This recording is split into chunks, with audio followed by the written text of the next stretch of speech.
Saya cakap perkara ini pada Datuk Seri Zahid. Saya bukan ahli UMNO. Macam mana saya nak tanding? Dan Datuk Seri Zahid menjawab, pada pilihan raya kali ini akan dipilih daripada profesional, akan dipilih daripada agamawan dan berbagai bidang lagi walaupun mereka bukan ahli UMNO atau ahli Barisan Nasional.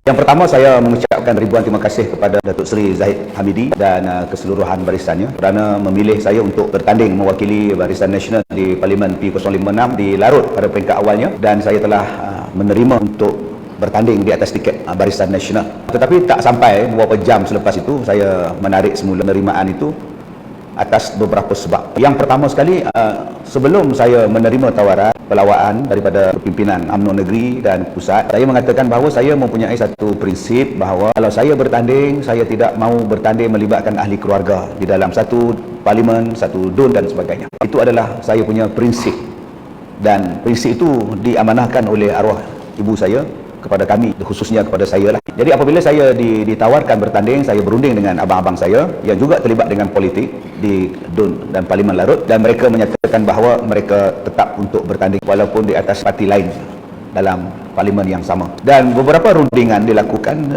bersama dengan saudara-saudara kandung saya, sehinggalah saya mengambil keputusan setelah berbincang untuk menandatangani watikah sebagai calon. Aku janji sebagai calon Parlimen Larut.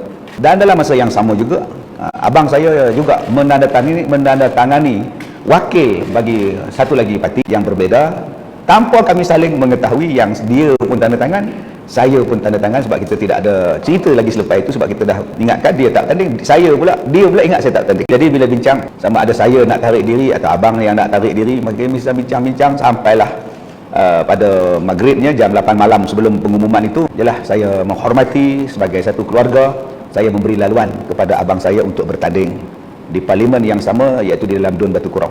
Sebagai seorang adik, saya kena hormat, saya kena maklumkan. Sebab itu adalah perjanjian yang saya bagi tahu kepada UMNO Negeri dan Barisan Nasional.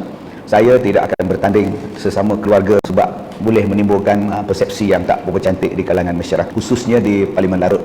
Kerana di Parlimen Larut itu kebanyakannya adalah keluarga kami, saudara mara kami, anak-anak murid kami, anak-anak murid ibu dan bapa kami di seluruh kawasan di Batu Kurau, Selama dan di Kubu Gajah. Sebab itu saya maklumkan bahawa saya menarik diri, dan saya harap tidak ada sebarang pengumuman diadakan. Tetapi malangnya surat saya itu tidak sampai ke tangan Presiden Setiausaha Barisan Nasional, lalu mereka mengumumkan.